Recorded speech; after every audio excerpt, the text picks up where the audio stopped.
19 days is all it takes for 3 souls to vanish from the face of the earth, while a 4th can become the hero of a quaint Scottish town. This is what really happened to the lighthouse keepers at Eilean Mor.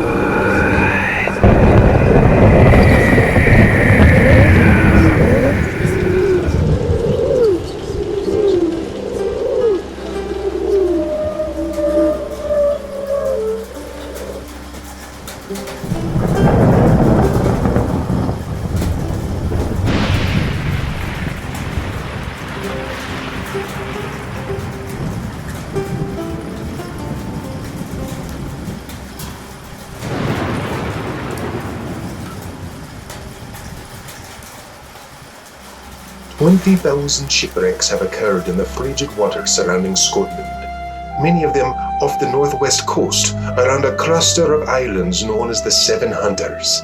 In response to these wrecks, the Flannan Isles Lighthouse began construction in 1895. It was set on Eilean Mor, the largest island of the group, boasting 18 hectares of green grass, rolling hills and rocky cliffs at 101 meters of elevation.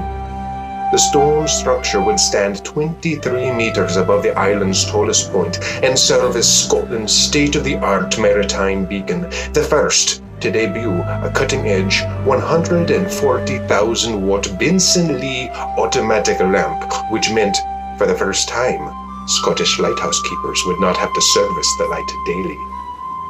This light beamed 24 miles. It was designed to burn 5 days without detention, possibly lasting longer than a week. It was lit for the first time on December 7th, 1899, and operated like clockwork for 1 year without accident or misfortune befalling a ship or man. 4 keepers, James Ducat, William Ross, Joseph Moore, and Thomas Marshall, were to maintain it. Each would work 6 weeks on, preceding 2 weeks off, ensuring there were always 3 on the island. The keepers' 4 families lived together in a group of houses built by the Northern Lighthouse Board on the shore station at the Butte of Lewis, one of the windiest places on Earth. During their watch, only minimal equipment was lost to storms, and the men worked well together. But in late 1899, Ross became ill, promoting Moore from 3rd to 2nd position. Ross was temporarily relieved in early November by the occasional keeper, 43-year-old Donald MacArthur, whose reputation as a short-tempered brawler preceded him. This event would leave Ross ridden with guilt for the rest of his life.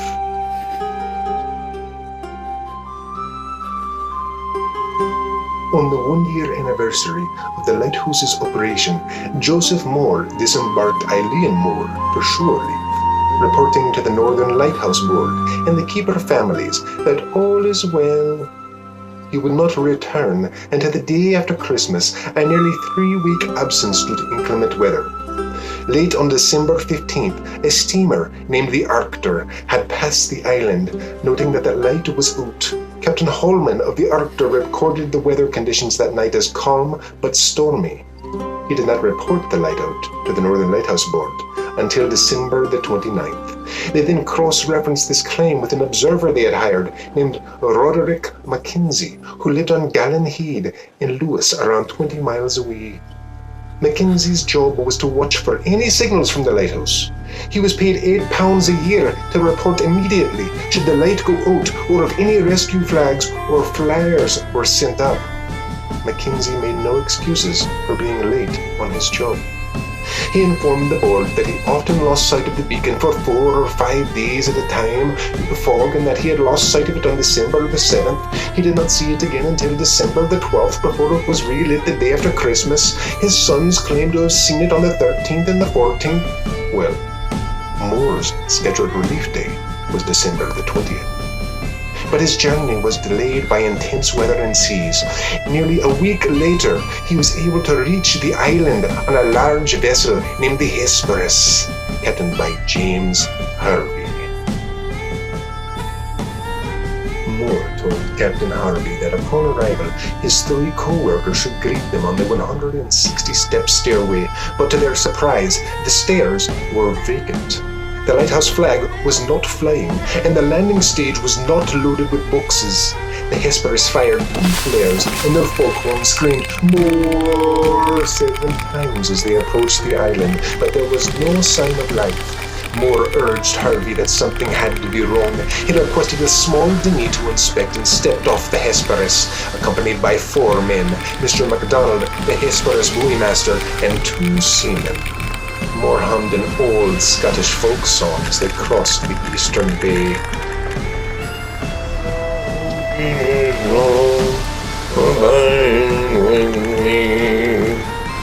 With the water so rough, Moore jumped off the boat onto the rocks rather than landing and waved to the crew before turning the corner to begin his 100-meter climb to the lighthouse.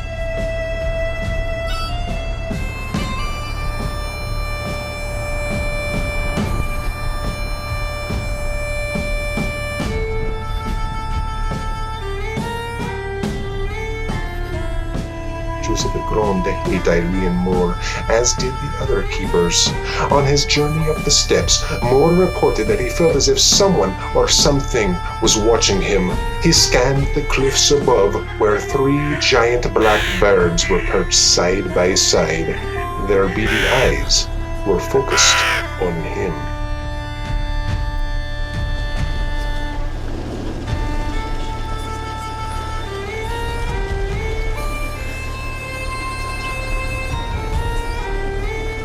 Journal of Joseph Moore, December the 31st, 1900. I am writing this journal for my relief, in an attempt to put certain tormentful events behind. It should pass to no other eyes or be read by any other lips. Once I've excised the filth, I will burn it or cast it into the sea, a most fitting end for such memories. I was truly terrified of heading back to the other country.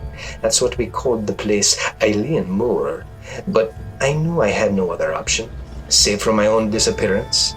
It was like another world, strange, with even stranger beginnings, but the island's witchcraft and hauntings, particularly surrounding its 7th century stacked stone chapel built by Saint Flannan himself, were about to descend from folklore into the depths of my very soul. And I am a man of God, devoutly Catholic, but I'm not zealot, I'm not superstitious. While William, Thomas, and James truly believed that chapel to be haunted, James especially, they rarely set foot inside the eldritch structure. Donald was a different kind of Scot, though. He didn't believe in a thing. He got his kicks any way he could, especially mucking about. Sure, he and I got along all right, but he never really fit in. We regarded him as a brash but capable old prick who our families were thankful for, and so we were thankful as well, but someone always had to pick up his slack. Donald was pure Barry, albeit the funny kind. You had to have a thick skin to enjoy his sense of humor, but he did lively up the island's humdrum military tone set by James. James was not a cut loose. Rather, he was quite serious, both with work and life. He grew quickly tired of having Donald around. He'd recently spent time off the island without the board's approval, looking in secret for a more suitable alternate.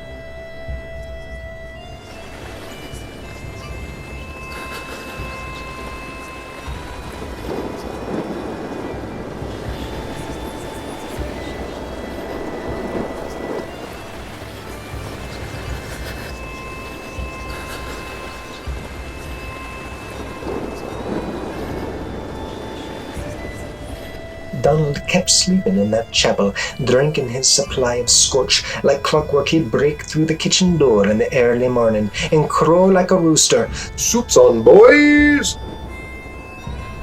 while making porridge, he'd riff us a random story about the night before. The tall tales would range from how he'd fought a whale with his fists to how Gaelic locals had come ashore and they'd dance naked around the chapel together, sacrificing immortal sheep to ensure our safety. This island, He once swore to Thomas.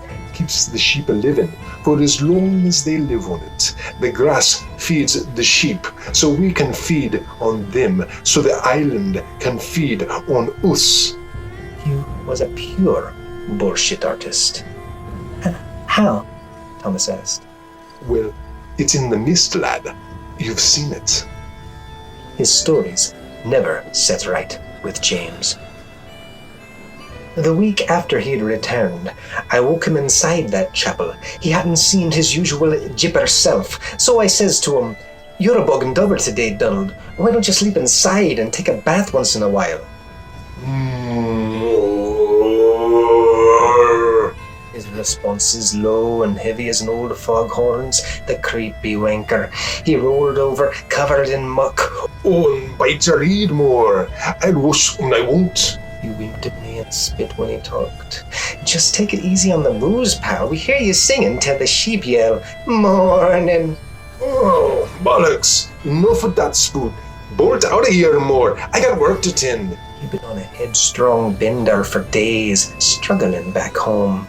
On the mainland, before I'd returned, we'd heard that the light was reported out on the 15th. I knew something had happened.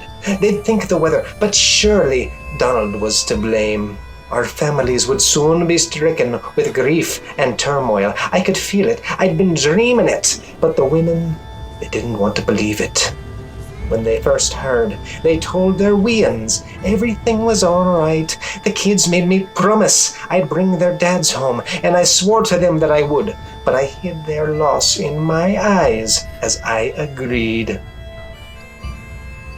As expected, upon arrival, no one greeted us at the Moor landing stage. Harvey sent me up first, hoping the men were busy or they hadn't heard our horn.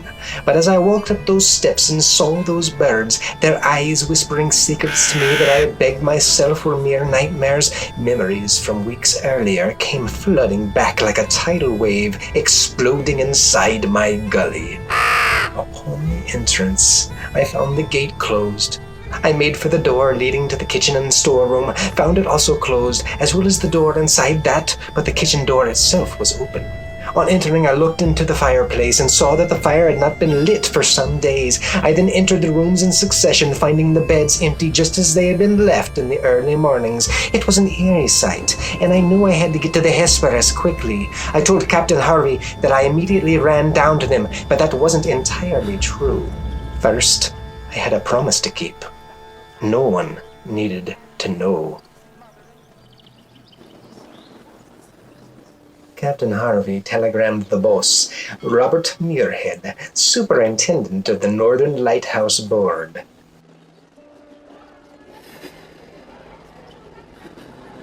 A dreadful accident has happened at the Flannans. The three keepers, Ducat, Marshall, and the Occasional, have disappeared from the island. On our arrival there this afternoon, no sign of life was to be seen on the island. Fired a rocket, but as no response was made, managed to land Moore, who went up to the station but found no keepers there.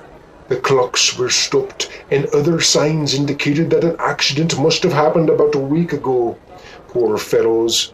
Moore believes that they must have been blown over the cliffs or drowned while trying to secure a crane or something like that. Night coming on, we could not wait to make something as to their fate.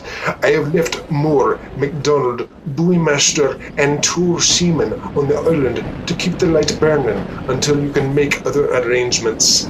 Will not return to Oban until I hear from you. I have repeated this wire to Muirhead in case you are not at home. I will remain at the telegraph office tonight until it closes if you wish to wire me, Master Hesperus.